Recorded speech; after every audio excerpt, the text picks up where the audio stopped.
Tengan ustedes muy buenas noches y bienvenidos a un nuevo programa de Los Consejos de Manolo, que semanalmente nos reúne para hablar de temas de prevención, de recomendaciones, de salud. Hoy en un día atípico, no es nuestro día habitual, como saben, estamos los martes, pero bueno, mañana lo habíamos hablado en una oportunidad que por ahí vamos a tener cambios en la programación por el tema de los partidos, de la Copa Libertadores. Mañana juega River, hay mucha gente que lo va a querer ver a River, por supuesto, entonces le prestamos nuestro lugar, nos volvimos un día para atrás y hoy lunes estamos sorprendiéndolos con un programa que va a ser muy interesante. Va a ser muy interesante por varios motivos. Primero porque lo tocamos todos los años, desde hace varios años. La persona que nos visita hoy ya nos conoce, es amiga de la casa, hace varios años que viene al programa, nunca pierde actualidad su tema, al contrario, está cada vez más vigente, ¿no es cierto?, su especialidad por los progresos, por los avances, por las cosas que se van conociendo y también por los temas que vamos a tocar, porque ustedes saben que en noviembre, o sea, el mes que viene, se conmemora la Semana del Prematuro. Ustedes dirán, ¿la Semana del Prematuro? Sí, hay muchísimos prematuros, ¿no es cierto? Los bebés que nacen antes de tiempo. Y estos bebés suelen tener muchos problemas, muchos inconvenientes, idas, venidas, vaivenes. Hay días que están muy bien, hay días que están más o menos, y compartimos esas horas, largos días y a veces largos meses con los padres. Y una de las principales afecciones que suelen padecer los prematuros y que gracias a Dios hoy tenemos la posibilidad de controlarlos adecuadamente.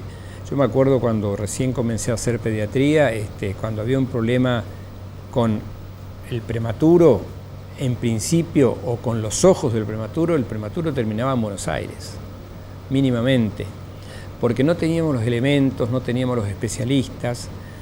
Hoy todo eso se puede solucionar acá, ¿no es cierto? Concretamente estamos hablando de la retinopatía del prematuro. Es una afección que afecta a algunos bebés y que incluso puede comprometer seriamente la visión de ellos, ¿no es cierto? Y antes teníamos que derivar a todos los chicos y enviarlos a Buenos Aires, con lo que eso significa, el desarraigo, la complejidad, dejar a otros chicos al cuidado de otras personas. Hoy, gracias a Dios, se puede solucionar todo aquí en Posadas, tanto en el ámbito público como en el privado, así que en eso hemos avanzado bastante. ¿Por qué les hago esta introducción? Porque hoy nos visita la doctora Ana Shanton. Ella es oftalmóloga infantil, como les decía, hace varios años que viene a nuestros programas y siempre con temas de actualidad. Y dijimos, hoy vamos a hablar de retinopatía del prematuro y después de otros temas, y siempre vamos agregando cosas y terminamos haciendo una gran ensalada que hoy vamos a ver, pero siempre interesante. La doctora Ana Shanton, ¿qué tal, Ana? Buenas noches. Buenas noches, gracias por la invitación. No, por favor. Bueno, ella se formó en el hospital de niños, ¿no es cierto?, en el hospital, en la Escasacuna, yo siempre la digo así que me sale más fácil. Ahí hizo su formación como oftalmóloga infantil o pediatra, y después vino a radicarse a Misiones y hoy es referente en retinopatía del prematuro en el Hospital Materno Neonatal de la ciudad de Posadas, y también desempeña su labor profesional en el servicio, en este servicio, como también en la parte privada, en varios lugares de la ciudad de Posadas donde la pueden encontrar. Así que, Ana, un placer que estés con nosotros. Gracias. Y bueno, como decíamos, ¿no es cierto? Mucha gente dice, por supuesto, la gente que no pasó por tener un bebé prematuro, por ahí no entiende mucho, no comprende, no visualiza bien este problema, pero la retinopatía del prematuro tiene lo suyo, ¿no es cierto? Entonces la idea era explicarle a la gente bien qué consiste, quiénes son los chicos que la pueden padecer, cuál es el problema, cuál es el tratamiento que hoy lo podemos hacer acá. Esa va a ser la temática de nuestra primera parte, y en la segunda vamos a hablar de lo que habitualmente hablamos, que son las leucocorias, las manchas en los ojos, el estrabismo, la diplopía, el astigmatismo, los controles que son tan importantes. En cada cuánto debe hacerse un control un bebé, un chico, ¿Es solamente cada vez que va a entrar a la escuela, al colegio? Bueno, de eso se trata. Ya hablé bastante, aparte quiero contarle que estoy un poco saliendo de una gripe, así que doctora, el programa hoy es todo tuyo. Bueno, gracias, Doc. Bueno, sí, elegimos juntos este tema tan importante, primero porque estamos a punto de celebrar la Semana del Prematuro, que es un gran festejo para nosotros porque celebramos, festejamos que esos niños hoy salgan adelante de la manera que lo hacen junto a esas familias que, como vos bien decías, acompañan tanto tiempo, con tantos sufrimientos, con tantas ansiedades, con tantas angustias. Entonces yo creo que ellos se merecen este festejo y bueno, veníamos a hablar de este tema justamente para explicarles que un niño que nace prematuro, además de todos los riesgos que tiene a nivel clínico, la salud visual en estos niños es un tema muy importante. ¿Por qué? Porque un niño que nace antes de término no tiene la retina formada. La retina de un bebé a término se termina de desarrollar en la semana 40, 42, 45.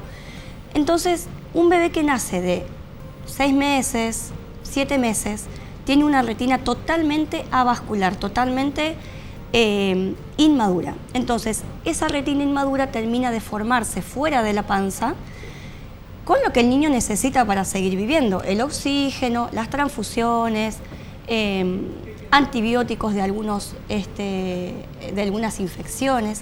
Entonces, eso hace que esa retina que falta por nacer, por crecer, crezca en forma anormal. Y se desarrolla la patología que se llama retinopatía del prematuro. Es única y exclusiva del prematuro. Un paciente que nace de término no la puede tener. Es muy importante hablar de esto porque hoy podemos reducir un poco las cifras en el resultado catastrófico si no se trata esta patología, pero es una de las principales causas de ceguera a nivel mundial, sobre todo en países subdesarrollados. ¿Sí? Y lo más importante es que es prevenible, es tratable. Entonces, hoy el trabajo que tenemos en el equipo, yo estoy en el hospital materno neonatal y nuestro equipo de oftalmología puede detectar, seguir y tratar a estos pacientes para evitar estos casos catastróficos de ceguera. ¿Sí? La preparación de un paciente cuando nosotros ingresamos a la neo, como bien vemos ahí, un bebé puede nacer muy chiquitito, pero el primer fondo de ojos que nosotros vamos a tener que hacer no se hace ni bien el bebé nace, porque en realidad el ojo está demasiado inmaduro y no vamos a poder ver mucho. Entonces el neonatólogo, que es el que trabaja pidiendo el primer control, nos va a ir indicando en qué momento de la semana de nacimiento de ese bebé va a requerir el primer fondo de ojos. Esto, recordemos que se detecta con un fondo de ojos, ¿sí? Una vez que nosotros hicimos el primer fondo de ojos en este niño, de acuerdo a cómo esté la salud de ese ojo, vamos a ir pidiendo el siguiente control. Siempre les recordamos a los papás que es importante que ellos estén en los momentos y en el horario que vamos a hacer el estudio a su bebé, porque esto se los tenemos que explicar.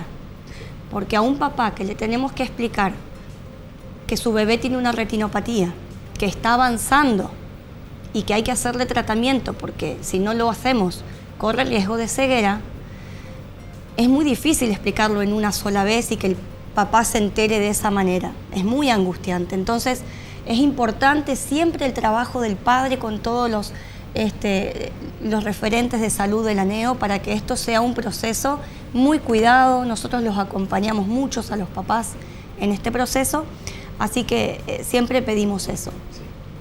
También es importante recordar que no todos los prematuros hacen esta patología. Hay prematuros que los seguimos controlando con fondo de ojos y esta patología no se desarrolla. Y hay prematuros en los que se desarrolla esta patología, pero no llegan a requerir tratamiento porque la enfermedad involuciona por sí sola.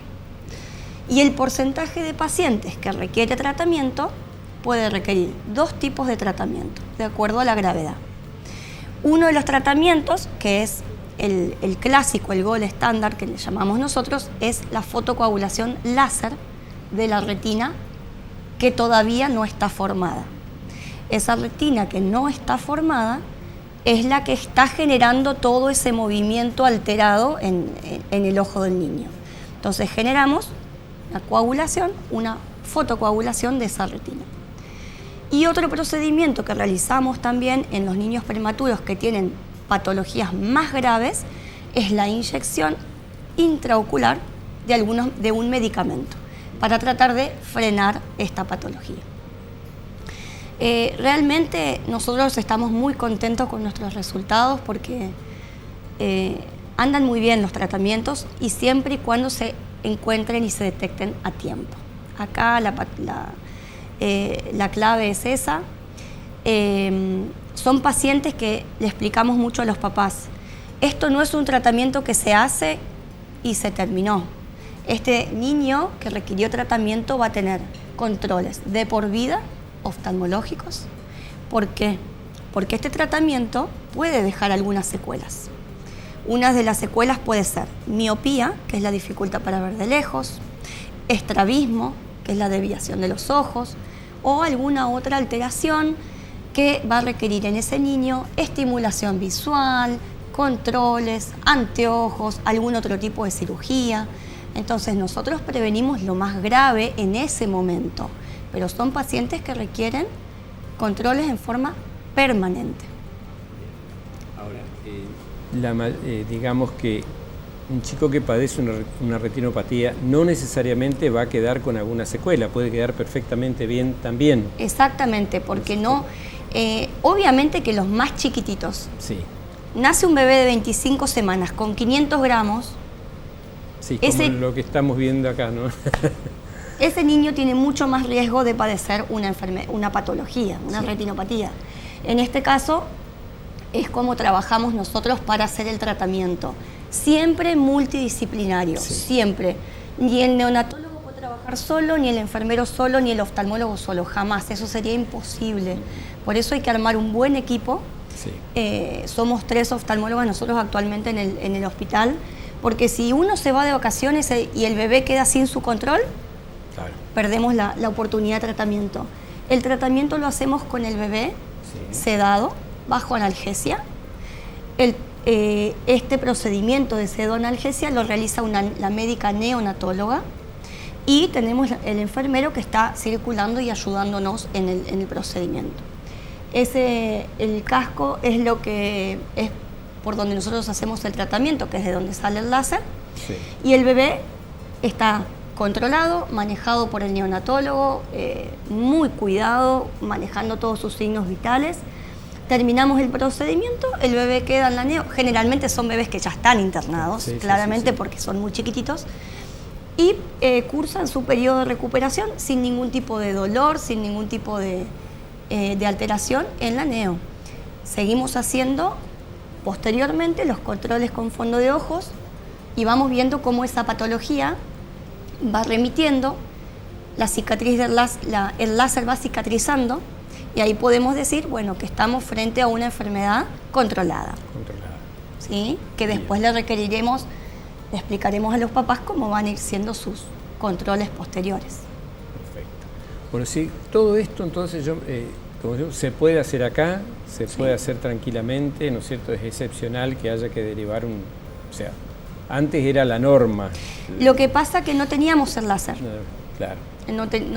No había láser en Posadas, entonces el bebé, que sí había personal capacitado para detectar la patología, indicar el tratamiento, pero el tratamiento tenía que hacerse, se derivaba a Buenos Aires, a Corrientes.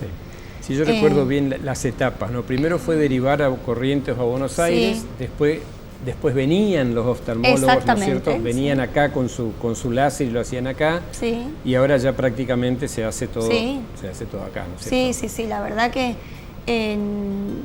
cerca del 2010 UNICEF donó el equipo de láser al hospital, y bueno, desde ese momento mis colegas que fueron las pioneras en esto, yo llegué más tarde, fueron mis maestras también, así que hermoso el equipo que formamos, estamos contentísimos porque no tenemos ceguera por ROP.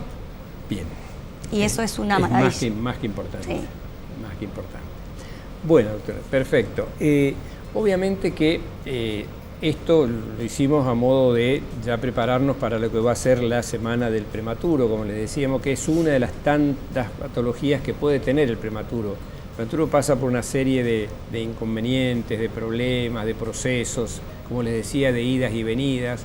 Hay días que estamos muy contentos, al otro día estamos bajoneados porque comenzamos de nuevo un antibiótico otra vez, y así hasta que, bueno, pero gracias a Dios ha aumentado muchísimo la complejidad, ¿no es cierto?, en los centros tanto públicos como privados.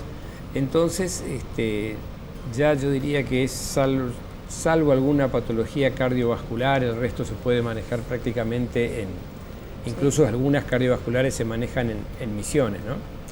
Bien, ahora Ana, dentro de, saliendo un poco de lo que es el recién nacido, ¿no es cierto?, y yo creo que esto también le va a interesar mucho a la gente, hay un montón de enfermedades, ¿no?, que se pueden detectar en un chico y que pueden tener, si no son detectadas a tiempo o no son tratadas como corresponde, sus consecuencias, ¿no es cierto? ¿Cuáles son las más frecuentes? ¿Qué es lo que más se ve en pediatría? En el rango de, digamos, de los controles vamos a hablar después, pero si uno toma desde que nació el chico y hacia adelante hasta que empieza, porque lo feo sería que en la escuela nos digan el chico tiene un problema y que lo detecte la maestra, ¿no es cierto? Y ya haya llegado al problema con... Sí, ¿no? Exactamente. Tarde. Es que todo es prevención. Es prevención. Es prevención, los controles son importantísimos desde que el niño nace, después les vamos a mostrar cómo es el esquema, pero ese es el objetivo. Nosotros nos queremos que la maestra mande al niño, le mande una notita a la mamá para que lleve al niño. Son unas genias y yo siempre digo que se detectan todo, pero el objetivo es llegar antes, porque ese niño que está en segundo grado ya quizás está con un problema que podríamos haber tratado antes. Exacto. Y bueno, y de hecho, hablando de lo que es el control, la importancia de los controles, si nosotros tenemos el primer control en el niño, al nacer, nosotros ya le podemos explicar al papá las causas de alteraciones visuales en ese niño y cuál va a ser su próximo control. Entonces, este primer control oftalmológico en el niño es muy importante. ¿Por qué? Porque podemos detectar estas patologías y esta patología que tanto nos asusta, que es la leucocoria. ¿Esto que estamos viendo acá? Exactamente. La leucocoria es pupila blanca. O sea, uno ve como la pupila la ve... con un color distinto a la pupila normal. Bien. La pupila normal es color negro, oscuro. Es aire. Exacto. Es el huequito del ojo para que la luz ingrese al ojo. Perfectamente bien. Una normal y la otra blanca. Blanca, ¿no es cierto? ¿Qué significa esa pupila blanca? Que hay algo atrás del ojo que no está dejando pasar la luz y está tapando ese huequito. Sí. Entonces, esto se detecta en el primer control del niño. Cuando el bebé nace, el pediatra empieza a hacer las derivaciones. Sí. Otoemisiones acústicas, oftalmólogo, ecografías, la prueba del talón. Entonces, si nosotros detectamos esto, podemos actuar a tiempo. ¿Por qué? Porque esto nos puede estar hablando de un montón de patologías. Nos puede estar hablando de que hay una catarata congénita. La catarata congénita es cuando el cristalino genera una opacidad dentro del cristalino y no permite que ingrese la luz al ojo. Por lo tanto, si no ingresa la luz al ojo en los primeros 3 meses de vida, el cerebro interpreta que ese ojo no existe. Entonces, eso es lo que genera muchas dificultades visuales y es una de las causas también de pérdida visual en el niño, si no se trata a tiempo. Hay muchas otras patologías que causan esta leucocoria, problemas de retina, menos frecuentes, hereditarios, algunas alteraciones como la toxoplasmosis que puede generar grandes alteraciones a nivel de la retina y podemos ver esta manchita. Pero una de las más importantes y de las que más me quiero detener es que esta manchita blanca en el ojo me puede estar diciendo que hay una alteración o un tumor dentro del ojo. Y ese tumor es el que conocemos como retinoblastoma. Bien. ¿Sí? Entonces, ¿así comienza todo esto? Exactamente. Si yo tengo esta pupila, sí, con este color, esta imagen con este color sí, amarillento, blanquecino, algo no está bien. Entonces, si mamá todavía no llevaste a tu bebé y vos notás algo de esto, en tu bebé es una urgencia, ¿sí? Porque nosotros primero con la exploración podemos darnos cuenta de esto, sí.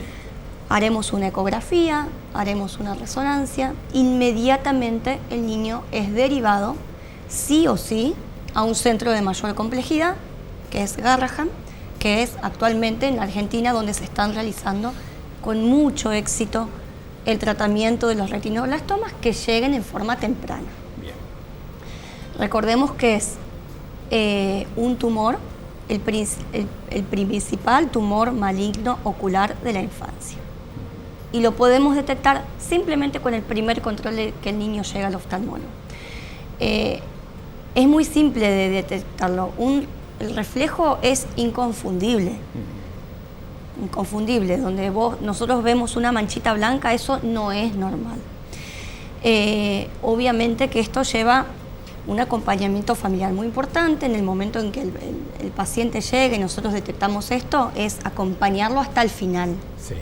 Porque muchas veces hay miedos, hay inseguridades, obviamente somos padres, nos asustamos, entonces es acompañar, explicar la importancia de detectar esto a tiempo para que ese niño pueda llegar a su tratamiento oportuno. ¿Sí? Entonces, así de importante es el primer control oftalmológico en los bebés. Nosotros ese primer control que el pediatra manda, porque siempre manda el pediatra, gracias a Dios, ahora ya está estandarizado ese primer control en los niños, se coloca una gotita Sí. que hace que su pupila se dilate. Al dilatar la pupila del bebé, nosotros podemos evaluar todo el ojito en su profundidad, podemos evaluar la retina y podemos detectar todas estas patologías de las que les comentaba. Y no es ningún procedimiento invasivo, ni mucho menos. Es mirarle. Exactamente. No hay que tener miedo. Hay miedos a veces sobre este estudio, pero no hay que tener miedo. El paciente no va a sufrir con este estudio. Es una gota que el efecto de la dilatación se va a las 3-4 horas y es sumamente importante.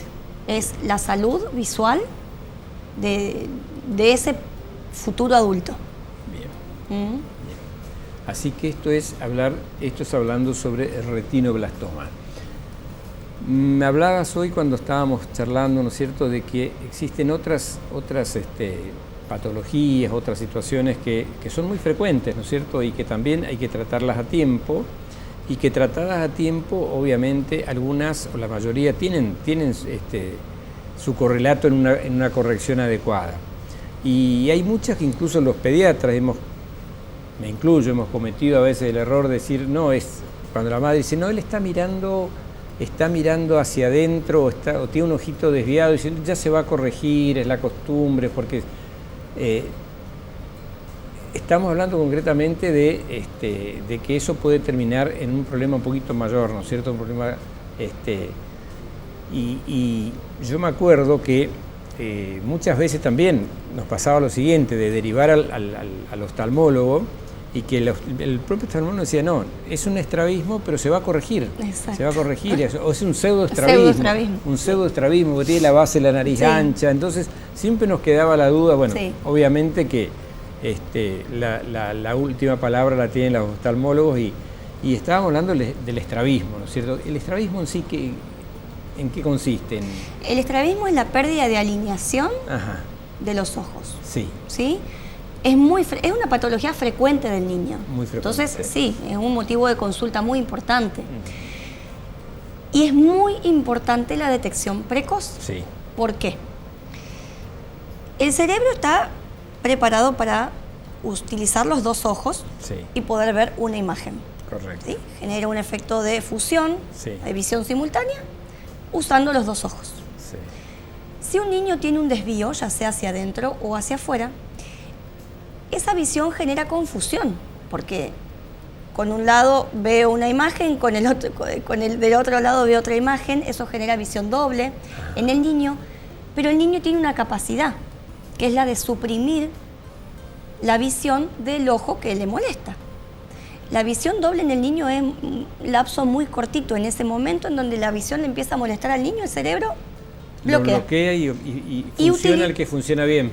Va a utilizar el ojo que funciona. Entonces, si no nos damos cuenta de eso, ese ojo deja de aprender a ver, porque el cerebro no le está dando estímulo. Y recordemos que la visión en el niño se desarrolla los primeros 7, 8 años de vida. Si nosotros no hicimos tratamiento para que ese ojo no quede vago, como le llamamos el ojo vago o el ojo amblíope, ese ojo no se recupera más. Yo tengo un ejemplo que se lo doy siempre a mis pacientes, para que me entiendan. Porque el tratamiento de esto es difícil. Al niño hay que quizás ponerle un anteojo, probablemente necesite un parche, y a un niño chiquitito colocarle un parche... Es todo un tema. Es un tema, los papás entiendo, se frustran, se cansan, pero yo les doy siempre este ejemplo y esta explicación. Si yo tengo un árbol recién gajito, nuevito, torcido, y le pongo una guía, en 7, 8 años va a ser un tronco derecho. Ahora, ¿cómo yo enderezo un tronco de 7 años? Torcido. No lo puedo lograr. Bueno, ese siempre es mi explicación para que me entiendan por qué es tan importante trabajar en el estrabismo y el tratamiento del mismo. Porque el cerebro del niño tiene una capacidad impresionante de suprimir el ojo que le molesta. Bien. Entonces, ¿cómo tratamos el estrabismo una vez que lo diagnosticamos? Primero, detectar que el paciente vea bien, porque muchas veces los estrabismos son porque hay un ojo que no ve bien. Sí. Entonces, muchas veces, indicándole el anteojo correcto, el ojo automáticamente, los ojos se ponen paralelos. Una vez que detectamos que el niño vea bien, y no es por una causa que requiere anteojos, que es una causa muscular, alguna parálisis, alguna paresia, indicamos el tratamiento del parche. Parche del ojo bueno. Claro. Para que el ojo que utilice el otro. El ojo vago empiece a estimularse. Son tratamientos largos, son tratamientos donde el médico tiene que acompañar y siempre ir explicándole la importancia de esto, porque es increíble, vos decís, ¿cómo si el ojo está sano? Por fuera no tiene anatómicamente nada que le impida ver. El cerebro lo está bloqueando. Sí. Y eso genera una pérdida visual severa y definitiva en la edad adulta. Muchos adultos que de repente van a sacar su carnet de conducir, por primera vez se dan cuenta que un ojo no ve bien. Cuando van al oftalmólogo, el oftalmólogo, no, mira, no podemos hacer nada, esto es un ojo vago, que no se trató de pequeño. Y no hay arreglo. No hay arreglo, no hay cirugía, no hay magia. Eso se tiene que tratar los primeros 8 años de vida. Y muchas veces lo otro que vos decís, el bebé en ese momento de los 6, 9 meses, que tiene el puente nasal ancho, regordetes, en donde parece que los ojos están desviados, pero en realidad es una sensación, es un falso desvío, porque el puente nasal todavía es muy ancho y los ojitos no pueden verse completamente. Entonces, pero bueno, hay que evaluarlos para poder determinar si es o no es. Bien, perfecto. Bueno, muy bien. Estamos con la doctora Ana Shanton, como les decía, ella es oftalmóloga infantil y nos está contando un poco cuáles son las principales patologías. Hablamos de retinopatía del prematuro, esto sí afecta exclusivamente al prematuro, o sea, al bebé que nace antes de tiempo, 500, 600, 700 gramos, pero se ve, ¿no es cierto? Se ve y se siente. Hablamos también de algunos vicios, ¿no es cierto? Hablamos de problemas como las leucocorias, como el retinoblastoma, la ambliopía, el ojo vago. Y vamos a dejarles un par de minutos, ¿no es cierto? Vamos a hacer un pequeño break y después vamos a hablar de algo que es muy importante y que preocupa mucho también a nuestros padres y que es prácticamente... yo creo que debe ser uno de los motivos de consulta más frecuente, que es la posibilidad o no de tener una miopía, o si no, la de que el oftalmólogo se dé cuenta de que tiene una miopía cuando va a su examen de rutina. Y ahí uno empieza a mirar para atrás, ¿no es cierto? Y diga, y sí, él en realidad acercaba el cuadernito o lo alejaba o lo acercaba, o se acercaba al televisor. Entonces, de eso se trata, de hablar en el próximo bloque de las miopías, de otras alteraciones que puedan aparecer y de lo más importante que siempre le damos al programa, que es la parte de las recomendaciones, las sugerencias y sobre todo la prevención, para no tener que llegar, ¿no es cierto?, a estas enfermedades, algunas inevitables obviamente, pero otras totalmente prevenibles o totalmente corregibles. Así que no se vayan, en un par de minutos volvemos y seguimos con el programa.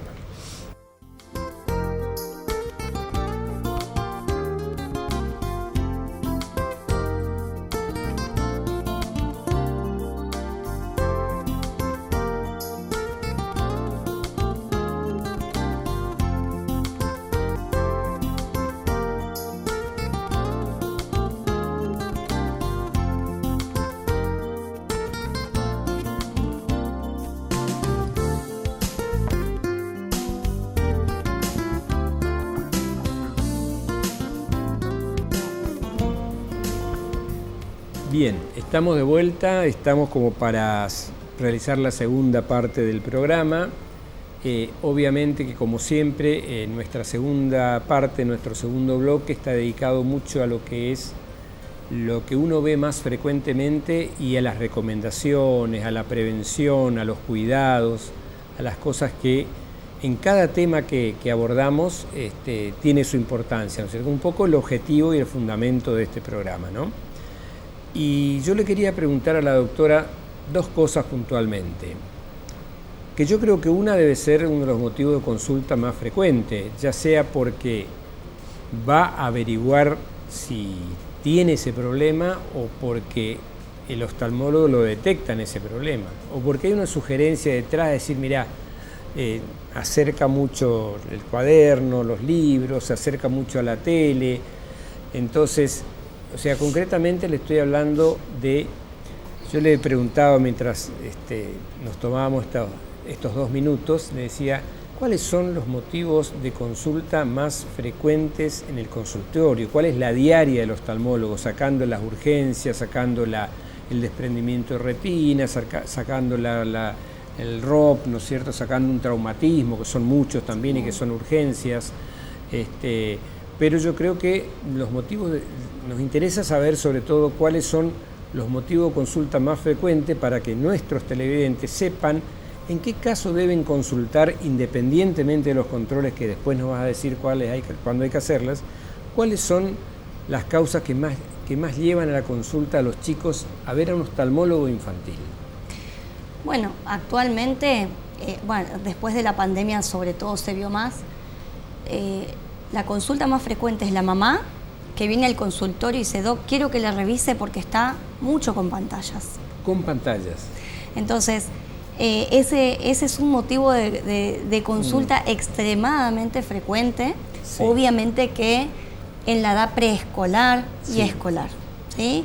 Otro motivo de consulta frecuente por ahí, hablando de bebés, es lo que es el lagrimeo, que siempre lo hablamos, que es la obstrucción del conducto lagrimal, que es algo totalmente inocuo para el bebé. Le damos algunas herramientas para poder manejarlo hasta el año de vida, pero no lleva ningún significado visual al bebé. En el bebé la mayoría de las consultas son esas o algún desvío, como hablamos anteriormente, pero en la edad preescolar y escolar es eso, quiero saber si mi hijo ve bien porque usa mucho celular, o quiero ver si mi hijo ve bien porque se pone muy cerca el cuaderno. La maestra me comentó varias veces que se tiene que parar del banco para poder copiar el pizarrón. Trae la tarea incompleta, típico. Trae la tarea incompleta. Yo sé, él es muy charlatán, pero trae la carpeta incompleta. Entonces, el pediatra siempre sugiere, además de lo que es respetar el calendario de control, cuando pasan estas cosas, o hay dolor de cabeza, o no termina la tarea, o achica los ojos para poder ver, el pediatra siempre deriva al oftalmólogo para que nosotros podamos evaluar. Bien. Hablando de esto, yo quería comentarles un poquito de la importancia. Últimamente Hay un grupo de estudio que se está encargando de lo que es el estudio de la miopía. Sí. De hecho, este es un logo nuevo de la miopía infantil. Miopía infantil. Exactamente. ¿Por qué? Porque esto, después de la pandemia, empezó a tomar mucha importancia, porque se empezaron a ver más patologías, ¿sí? Más niños que requieren anteojos, sí. Y cada vez más frecuente. Yo siempre igual creo que son dos motivos. Uno sí fue más tiempo de exposición a pantallas, que ahora lo voy a explayar un poquito, que no es solo eso, pero también porque se intensificaron los controles. También. Entonces, anteriormente no estaba protocolizado el control oftalmológico del niño. Ahora sí. Entonces, quizás niños que antes no nos hubiéramos dado cuenta, ahora lo podemos detectar y lo podemos tratar también en forma oportuna. Con respecto a la miopía, sí. Es muy importante entender que primero tenemos aquellos pacientes que tienen antecedentes familiares. Si yo tengo un paciente que ya atiendo por primera vez y en el interrogatorio, en la primer consulta con los papás, ellos me cuentan, yo tengo miopía, mi hermana tiene miopía, el papá tiene miopía, la abuela también. Todos usan anteojos. Todos usan anteojos, entonces bueno, hay una carga hereditaria importante. Allí es donde los vamos a estimular a los papás a que sigan este esquema de control. ¿Para qué? Para detectar alguna cuestión de esta que va a ser hereditaria probablemente. Ahora, tenemos muchos niños, y ya chiquititos, que cuando los evaluamos podemos detectar alguna patología, entre ellos la miopía.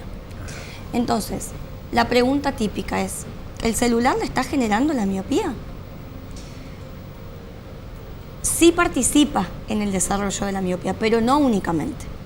Es decir, primero tenemos, como dije, los factores hereditarios. Segundo, el exceso de visión de cerca. Sí. Que el niño chiquitito no está preparado para ver cerca. No tiene por qué tener tiempos de exposición prolongadas a mirar cosas de cerca. El niño chiquito que empieza a deambular necesita caminar y mirar lejos. Pero sumado a eso, el grave problema de esto es que son niños que están con menos exposición a la luz solar. Es decir, están poco al aire libre. Se entiende que si están mucho tiempo con pantallas, están poco tiempo al aire libre. El ojo del niño, del ser humano, para su desarrollo, necesita contacto con la luz solar. Y sin eso, el ojo no se va a desarrollar en forma normal y van a aparecer estos problemas. Sumado a el exceso de visión de cerca, sumado a la herencia si la hay.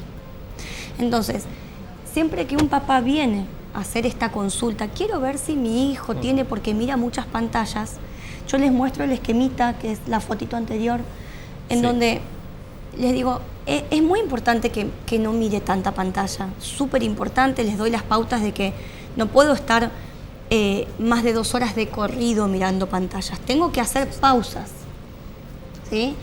Menos tiempo de exposición a pantalla, tareas de visión cercana, menos tiempo y más actividad diurna al aire libre. ¿Sí? Entonces, cuando la mamá viene con esta interrogante a la consulta, yo les explico esto. ¿Por qué? Porque de esta manera prevenimos la aparición temprana de una miopía. Y muchas veces, bueno, ¿pero qué va a pasar? ¿Va a usar un anteojo? Sí, va a usar un anteojo, pero no es eso. La miopía alta,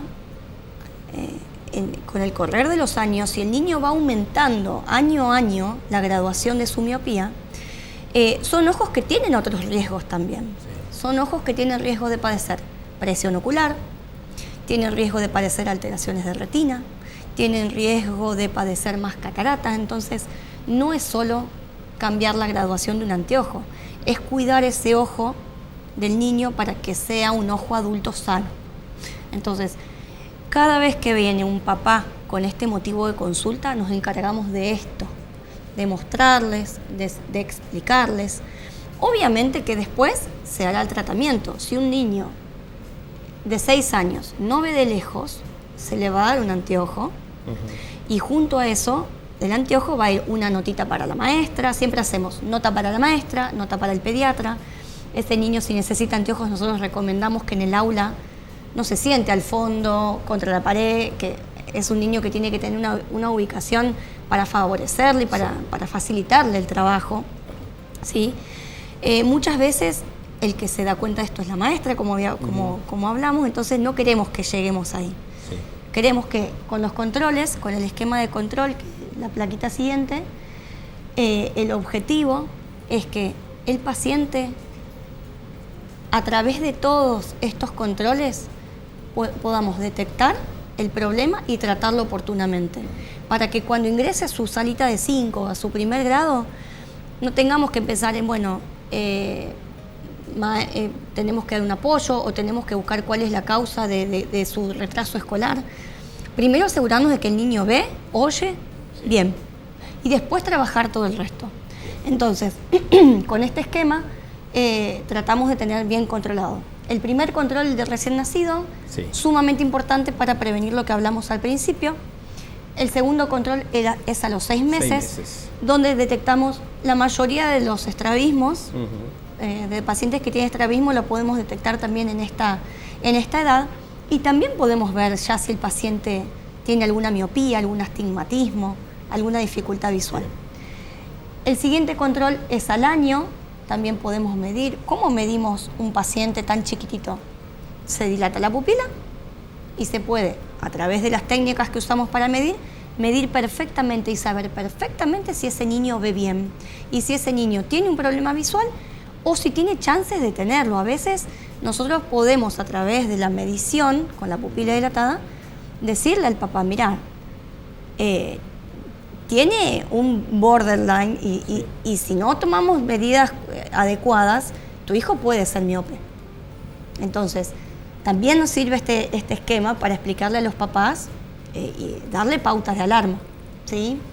Una vez que el niño ingresa a salita de 3, es muy importante, y la mayoría de los colegios ya están pidiendo el control oftalmológico, salita de 5 preescolar. Algunas escuelas piden salita de 5, otros primer grado, pero un niño de 5 años tiene que tener sí o sí su control oftalmológico para que inicie su primaria con una visión adecuada. Después, la recomendación de los controles es cada 2 años, pero todo depende. Porque si yo tengo mamá, papá con una miopía extremadamente avanzada, y no lo voy a hacer en 2 años, lo voy a hacer antes, o le voy a dar pautas de alarma a ese papá para que se acerque antes, porque en 2 años en un niño nos podemos perder también la patología y es mucho tiempo. Entonces, si va todo bien, podemos hacer el control cada 2 años. Si vemos que hay alguna chance de padecer alguna de estas patologías o hay mucha herencia, lo planteamos antes. Sí. Bueno, hablando de herencia, ¿no es cierto? Había una, pero lo había visto, sí, una señora que nos pregunta, ella dice, tengo 19 años, estoy cursando un embarazo de 7 meses y tengo queratocono. ¿Qué posibilidades hay de que mi bebé tenga el mismo problema? Bueno, el queratocono es una entidad especial. Ajá. Porque no está determinado que tenga una genética, una herencia pura. Es decir, bien, si yo tengo queratocono, mi bebé puede tenerlo o no. O no. Ahora, sí, el queratocono cursa con un astigmatismo elevado. Entonces, ahí sí tu bebé tiene chances de tener un astigmatismo elevado también, ¿sí? El astigmatismo es la dificultad. Es una dificultad para enfocar las imágenes. Ajá. Porque el ojo deja de ser perfectamente redondo, sí, ¿sí? La córnea se vuelve más curva. Ajá. Entonces la imagen se forma confusa. Sí, está bien. ¿Sí? Entonces, ese niño va a requerir controles porque tiene chances de tener astigmatismo. Y el queratocono, si lo va a tener o no, lo vamos a poder determinar generalmente en la preadolescencia o en la adolescencia, que es donde el momento en donde uno puede diagnosticarlo. Pero no tiene una correlación genética hereditaria pura. Bueno, también ya entrando un poco en el tema de los mensajes, ¿no es cierto? Una señora dice que ella tiene hipertensión ocular y tiene su primer hijo que tiene un problema, no especifica cuál, pero dice, teniendo yo la hipertensión ocular, un poco relacionada a la pregunta anterior, extremar los controles serían estar exactamente, más encima.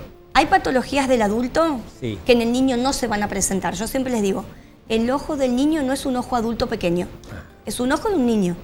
Entonces, si esta paciente tiene glaucoma, probablemente lo adquirió en la edad adulta, Sí. ese niño no tiene riesgo de padecer el glaucoma que esa mamá tiene. Sí puede tener riesgo si esa mamá tuvo un glaucoma congénito, es decir, si vos mamá naciste con un glaucoma, al nacimiento tu hijo sí tiene chances. Sí. Ahora, si es un glaucoma adquirido en la edad adulta, el niño no tiene chances de padecerlo porque es un glaucoma del adulto. Bien. Bueno, después...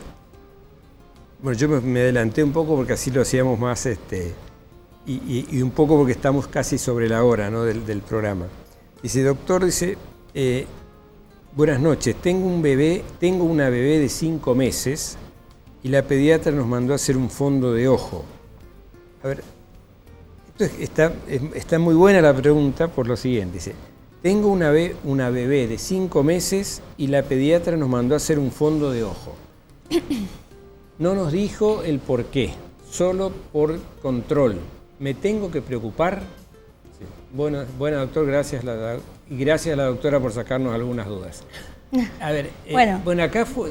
Súper importante, sí, justamente porque... De lo que estamos hablando, ¿no? Exactamente. Aparte, el pediatra va a mandar el primer control porque forma parte del screening, de las pesquisas de prevención de enfermedades futuras. Entonces... podemos detectar muchas patologías a nivel visual y tenemos que entender, como lo dije hoy, el desarrollo visual del niño son los primeros 8 años. Si nosotros hay algo que se nos pasa de largo, ya a los 10, 12 perdimos el tren. Entonces, no es para que se preocupe esta mamá, pero sí es para que se ocupe y le haga el fondo de ojo al niño. Si está todo bien, magnífico. Se va a hacer su próximo control al año, a los 3, a los 5... Pero no sabemos, porque hay muchas patologías que viendo al bebé no las podemos detectar, porque parece que está todo bien. Entonces, siempre es importante hay que ocuparse de hacerle los controles oftalmológicos a los niños. Perfecto. Y la última, y nos vamos. A la doctora quiero preguntarle, dice, es la tercera vez que mi hijo tiene herpes zóster en el ojo. Dice, gracias a Dios, hasta ahora sin consecuencias. ¿Esto se va a seguir repitiendo? Lamentablemente el herpes es así. Es así. Es así. Está guardadito. Es el mismo. Inactivo, zóster, sí. El de la varicela. Exactamente. Ante un episodio de estrés emocional, el sol, ¿sí? Ahí se hace presente y va a actuar donde tenga que actuar. En el caso del ojo es muy importante, bueno, ella ya debe conocer el manejo porque ya lo padeció. A esta altura ya maneja tanto Me como imagino, usted. pero súper importante el tratamiento oportuno. ¿Por qué? Porque puede dejar secuelas. Gracias a Dios no la dejó, pero puede dejar secuelas que son cicatrices en la córnea, que eso genera disminución visual. Yo en los casos de los pacientes que tienen más de 2 episodios en un año, los derivo al infectólogo.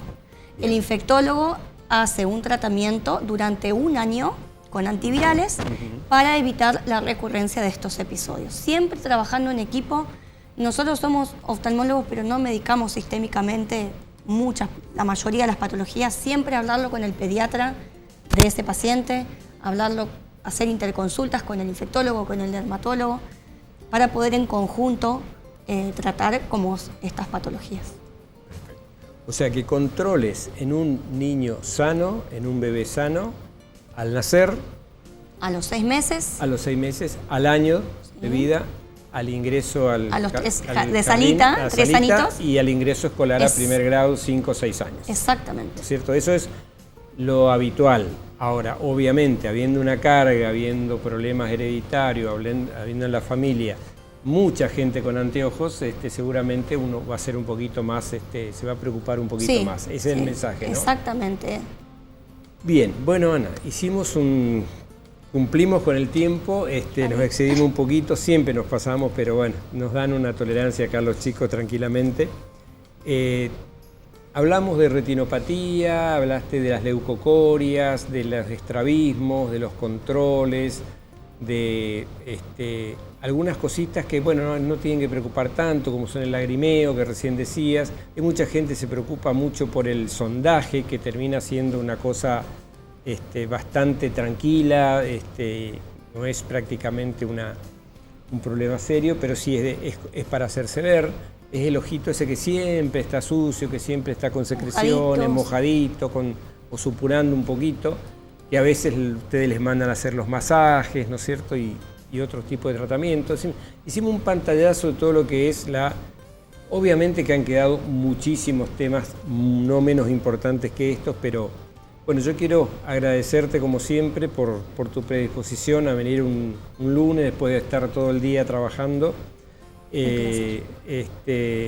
Realmente contar con vos es para nosotros muy importante. Yo siempre digo, hay mucha gente, porque este programa tiene una pequeña virtud, se ve en toda la provincia, la ve gente de todos los niveles, gente que puede acceder las veces que quiera a un oftalmólogo, y hay gente que no puede acceder quizás, no sé, a lo mejor nunca, porque vive en un paraje desconocido, donde sí hay televisión, pero no hay un oftalmólogo, o no hay un centro de salud. Entonces estas pequeñas cositas que nosotros le decimos, que vos le decís, que los colegas que vienen acá les dicen, ayudan mucho, ¿no es cierto? Ayudan mucho. Y bueno, así hablaremos el martes que viene, creo que viene, vamos a hablar algo de traumatología infantil, vamos a hablar a posterior también de este mes que terminó el cáncer de mama, y después nos quedan 3 o 4 programas y se nos termina el año, pasó muy rápido. Así que vamos a tratar nos quedan unos pedidos de ustedes, algunos programas que tenemos que hacer. Hablamos este año de fibromialgias, que habíamos hablado poco durante el año, así que estamos tratando de cumplir un poco con la gente que cumple con nosotros ya desde hace prácticamente 14 años. Así que, bueno, solamente agradecerte muchísimo, decirte que sigas con lo tuyo, con lo de retinopatía, sobre todo, que es muy, muy importante. Sé que tenés el empuje necesario para hacerlo. Y seguramente el año que viene nos vamos a volver a juntar a ver qué hay de nuevo en oftalmología. Seguro. ¿No es cierto? Seguro, encantada. Así que gracias a la doctora Shanton. Recuerden que ella está en el Hospital Materno Infantil. En la actividad privada desarrolla su actividad en la Clínica de Ojos Cáceres Zorrilla. Ahí la pueden encontrar. Así como la ven acá, ¿no es cierto? Ella es en el consultorio. Se lo puedo garantizar porque la conozco desde hace muchos años. Y siempre tuvo esta forma de manejarse, de conducirse con sus pacientes, que con los chicos es más que importante, ¿no? Así que bueno, desearles como siempre gracias por estar del otro lado, gracias por tolerarnos esta horita, y simplemente, bueno, en forma atrasada pero válida, saludar a las madres que ayer tuvieron su día. Quiero también saludar a mi hijo menor, que hoy está cumpliendo 37 años. 37 años, bueno, pero él es un poco especial y bueno, hoy yo le robé un ratito de su cumpleaños para venir a hacer el programa, así que no quería dejar de mandarle un saludo a Eduardo. Y bueno, ahora me voy a terminar el cumpleaños. Y agradecerle a todos ustedes por estos años de acompañarnos, de estar siempre con nosotros, a nuestro equipo que está firme como siempre, paraditos ahí, como iba a decir los martes, pero en realidad son los martes, estamos acostumbrados a los martes y vamos a seguir haciéndolo mientras ustedes nos permitan. Así que solamente desearles que tengan una muy buena semana y Dios mediante nos veremos el martes que viene a las 9:15 de la noche. Muy, muy buena semana y gracias, Anita. Muchas gracias. Gracias, doctor. Gracias.